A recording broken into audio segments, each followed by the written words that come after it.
Hello दोस्तों। बिहार जो आपकी शिक्षक भर्ती 2.0 है, जिसकी रेगुलर क्लासेज आपको मिल रही हैं, तो उसी कड़ी में साइंस की अपनी ये जो है ये क्लास रहेगी। और इसमें जो है अपन जो भी आपके प्रीवियस ईयर जो एग्ज़ाम्स हुए हैं, बीपीएससी ने जो क्वेश्चंस पूछे हैं, उनका दोस्तों डिस्कस अपन इस वीडियो के अंदर करेंगे। तो जो भी साथी चैनल पे फर्स्ट बार जुड़े हैं वो सब्सक्राइब कर सकते हैं, साथ में बेल नोटिफिकेशन आपको ऑन करना है ताकि आगामी जो सेशंस हैं उनकी अपडेट्स आपको मिलती रहेंगी। देखिएगा, बिना किसी देरी के अपन क्लास की शुरुआत करते हैं कि विद्युत धारा किस उपकरण से मापी जाती है। तो विद्युत धारा जो है वो किस उपकरण से मापी जाती है। आपका सटीक आंसर रहेगा सर एमीटर। लेकिन विद्युत धारा के बारे में कुछ ऐसी बातें जो जानना बेहद जरूरी है, जहाँ से अक्सर बीपीएससी क्वेश्चन पूछता है या कोई भी डिपार्टमेंट हो, यहाँ से क्वेश्चन पूछेगा ही पूछेगा। देखिएगा, विद्युत धारा सबसे पहले बात की जाती है दोस्तों, विद्युत धारा का मात्रक क्या होता है भाई, मापेंगे अपन किस में इसको। तो विद्युत धारा का जो मात्रक होता है दोस्तों वो आपका होता है एम्पियर। इसके अलावा बात करें सर विद्युत धारा का मात्रक जो है एम्पियर हो गया, तो सर ये सदिश राशि है अदिश राशि है, ध्यान रखिएगा। ये अदिश राशि होती है, कैसी राशि होती है, अदिश राशि। और इसी में इंपॉर्टेंट फैक्ट है, ध्यान रखिएगा भाई। ये आपको पता है कि देखो, राशि भौतिक राशियां दो प्रकार की हैं, एक तो आपकी सदिश राशि होती है और एक आपकी होती है दोस्तों अदिश राशि। अब आप परिचित हैं इस बात से कि सर सदिश राशि अपन उन राशियों को बोलेंगे जो आपकी जो है जिसको दर्शाने के लिए दिशा और परिमाण दोनों की आवश्यकता होती है। भाई दिशा और परिमाण दोनों की आवश्यकता। अदिश राशि जिसको रिप्रेजेंट करने के लिए केवल अपन को परिमाण चाहिए। तो अब विद्युत धारा जो है, अपन किसी भी जो सर्किट है, जैसे मान लो यहाँ पे जैसे कोई आपका बैटरी जुड़ा हुआ है, यहाँ पे कोई प्रतिरोध अपन इसमें ऐड करते हैं, तो जैसे मान लो कि इसमें तो अपन विद्युत धारा दर्शाते हैं सर प्लस से माइनस की ओर होती है। भाई विद्युत धारा जो है प्लस से माइनस की ओर होती है, तो अपन दर्शाते हैं। तो फिर ये अदिश राशि क्यों है? तो इम्पोर्टेंट रीजन कि ये सदिश बीजगणित के नियमों का पालन नहीं करती है, ध्यान रखिएगा। सदिश जो आपके बीजगणित है उसके नियमों का पालन नहीं करती, जिसके कारण से इसको अदिश राशि माना जाता है। और काफ़ी बार फेवरेट क्वेश्चन है, ध्यान रखिएगा, फंसाएगा वो आपको। विद्युत धारा कैसी राशि है? आप सोचोगे कि यार इसको दर्शाने के लिए तो दिशा की आवश्यकता भी है, सदिश होगी। एक्चुअल में ये अदिश राशि है, याद रखिएगा, बहुत इंपॉर्टेंट क्वेश्चन बनता है ये। इसके अलावा वोल्ट मीटर किसका मापन करेगा? वोल्टामीटर कुछ नहीं होता। पोटेंशियोमीटर विभव का मापन किसके द्वारा करेंगे अपन? पोटेंशियोमीटर के द्वारा। और 65वीं बीपीएससी प्री एग्जाम 2019 का दोस्तों ये क्वेश्चन पूछा हुआ है। अगले क्वेश्चन की परिचर्चा कर लेते हैं अपन। उससे पहले बीपीएससी शिक्षक भर्ती 2.0 6 से 8 9 से 10 11 12 की आप तैयारी कर रहे हो। पार्ट 1 के 40 क्वेश्चंस, जहां 1200 प्लस क्वेश्चंस की जो पीडीएफ है वो ₹79 में आपको जो है प्राप्त हो रही है। पीडीएफ के लिए आप व्हाट्सएप या टेलीग्राम पे हाई लिख सकते हैं। नंबर है 6376703831। आगे देखो, प्रकाश में 7 रंग होते हैं, रंगों को अलग करने का तरीका क्या है दोस्तों? आपके जैसे कोई भी प्रकाश है, कोई भी जैसे मान लो कि श्वेत प्रकाश है, बात कर रहे हैं अपन श्वेत प्रकाश की। दोस्तों जब भी इसको अपन जो है किसी प्रिज्म से गुजारेंगे, प्रिज्म का मतलब त्रिभुज की तरह होता है, आपका कांच का होता है ये त्रिभुज की तरह। तो सपोज दैट कि मैंने यहाँ से श्वेत प्रकाश को इसके अंदर से गुजारा है, तो दोस्तों ये 7 भागों में डिवाइड होगा। कितने भागों में डिवाइड होगा दोस्तों? 7 भागों में। और उन 7 का जो क्रम होता है वो होता है, मैंने आपको बताया भी था, VIBG YOR। क्या क्रम होता है दोस्तों? VIBG, इस शब्द को याद रखिएगा, बहुत इंपॉर्टेंट है, बहुत एक नंबर दिला के जाएगा।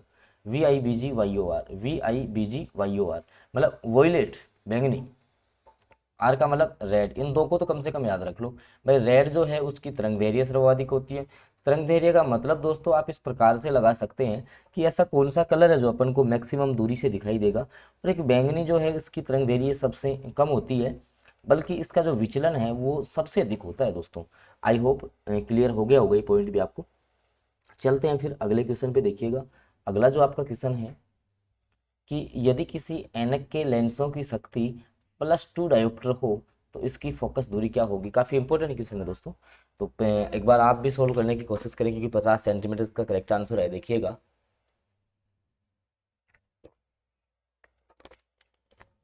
बात करते हैं दोस्तों कि लेंस की शक्ति दी हुई है +2 डायोप्टर। तो मैं आपको थोड़ा सा क्लियर कर दूं कि लेंस की जो शक्ति होती है, लेंस की शक्ति वो आपकी होती है 1/, फोकस दूरी क्या होती है दोस्तों? 1/, फोकस दूरी। अब देखो, लेंस की शक्ति 2 दिया हुआ है, ये 1 फोकस दूरी के बराबर होगा। अब फोकस दूरी पूछी है तो फोकस दूरी यहाँ से क्या हो जाएगी? फोकस दूरी बराबर 1/2 हो जाएगी। 1/2 में भाग दे तो 0.5 आना चाहिए, लेकिन ये 0.5 आता किस में है, ध्यान रखना मीटर में आता है। अब इसको सेंटीमीटर में चेंज करना है। आपको पता है कि 100 सेंटीमीटर 1 मीटर के बराबर होते हैं। भाई 1 मीटर में 100 सेंटीमीटर, तो 0.5 मीटर में कितने सेंटीमीटर दोस्तों, 50 सेंटीमीटर। तो ऑप्शन सी के साथ आप चले जाएंगे। ऑप्शन सी जो है वो सटीक आंसर रहेगा इस क्वेश्चन का।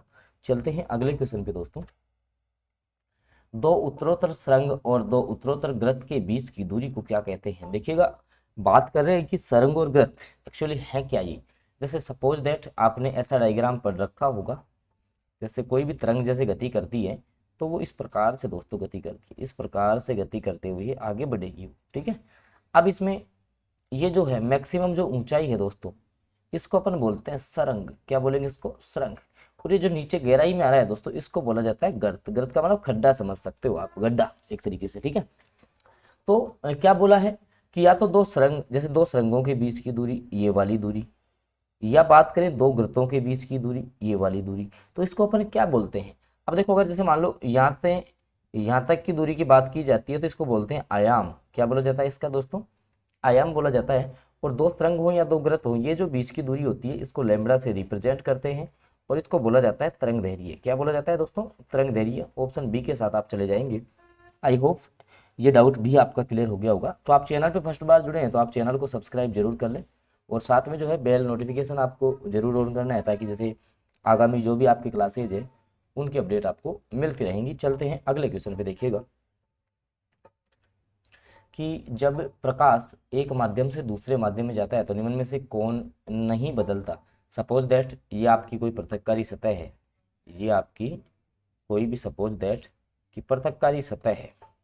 पृथककारी सतह का मतलब इस साइड जो है ना वो आपका दूसरा माध्यम है, माध्यम फर्स्ट अपन मानते हैं, यहाँ पे मान लेते हैं माध्यम सेकंड। प्रकाश की किरण ये इसका अभिलंब हो गया 90 के कोण पे, अभिलंब है ये इसका।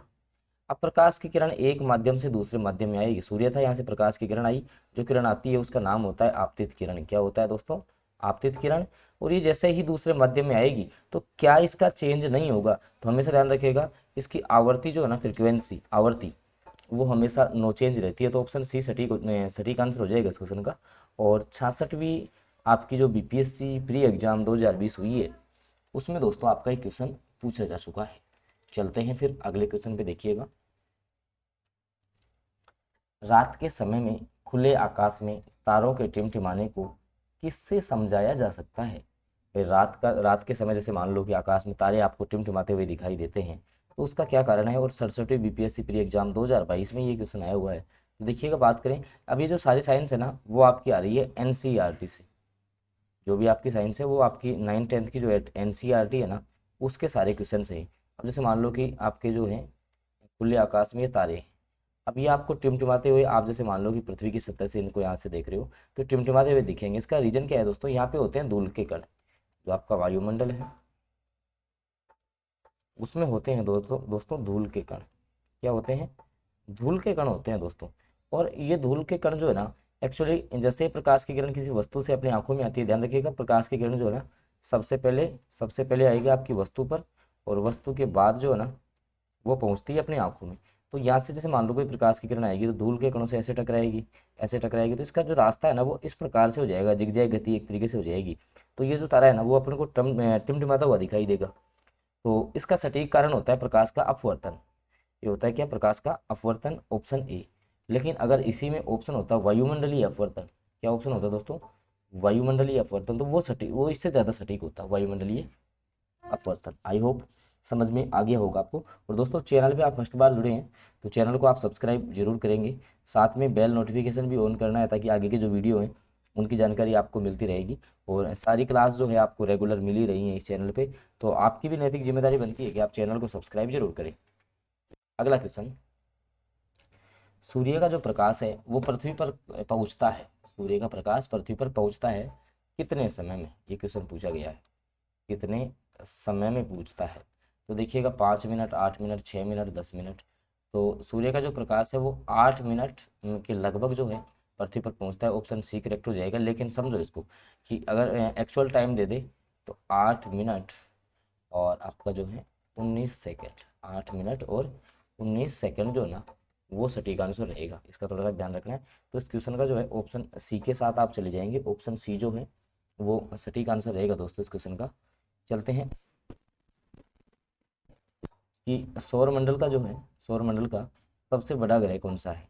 आपके ऑप्शन आपके सामने है, पृथ्वी है, बृहस्पति है, मंगल है, शनि है। और 41वीं जो बीपीएससी प्री एग्जाम आपकी हुई 1996, उसमें दोस्तों आपका एक क्वेश्चन पूछा जा चुका है कि सौरमंडल का जो है ना सबसे बड़ा ग्रह कौन सा है। तो जिसका नाम बड़ा वो सबसे बड़ा, ऐसे समझो आप। तो जिसका नाम बड़ा वो सबसे बड़ा, तो बृहस्पति नाम सबसे बड़ा है, तो बृहस्पति सबसे बड़ा ग्रह होता है, याद रखिएगा। ये आपका होता है दोस्तों सबसे बड़ा ग्रह। इसके बाद बात करें मंगल की, तो इसको ध्यान रखिएगा, लाल ग्रह भी कहा जाता है। ऐसे ही बात करें पृथ्वी, जैसे अब जो है पृथ्वी को जो है आप नीला ग्रह बोल सकते हैं। तो ऐसे इनके जो उपनाम है वो भी आपको याद रखने हैं। इसके अलावा जैसे मान लो कि जो आपका सूर्य है, आपको कमेंट करके बताना है। देखिए सूर्य के सबसे निकट जो है, सबसे निकट ग्रह कौन सा होता है, क्योंकि 41वीं जो बीपीएससी प्री एग्जाम हुई है उसमें दोस्तों आपके क्वेश्चन आया हुआ भी है। अगला क्वेश्चन,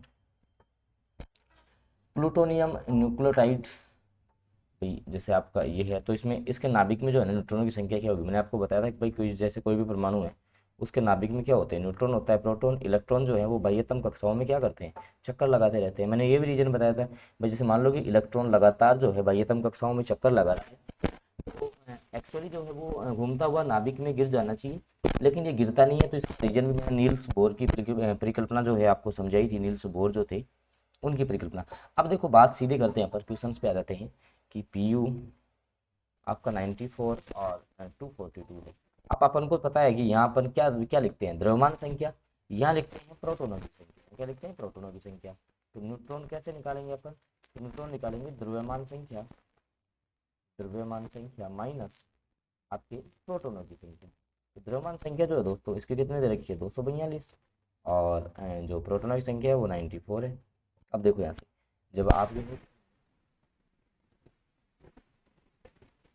ऑप्शन में, ये ऑप्शन में 66 बीपीएससी के एग्जाम 2022 इसमें क्वेश्चन आया हुआ है, ये ऑप्शन जो है वो इस क्वेश्चन का जो है सटीक आंसर रहेगा।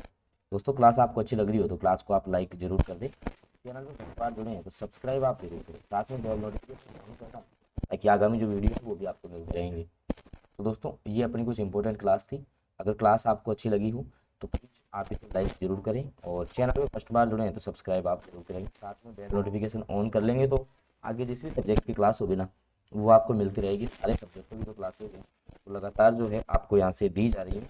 तो आपकी भी नैतिक जिम्मेदारी है कि चैनल को सब्सक्राइब हम जरूर करें, क्योंकि आप ही जो है एक छोटा परिवार है, इसको आप बड़ा परिवार बनाने में आप ही जो है महत्वपूर्ण भूमिका निभाएंगे। तो बिल्कुल नैतिकता के साथ आप चलिए और चैनल को सब्सक्राइब जरूर करें। धन्यवाद।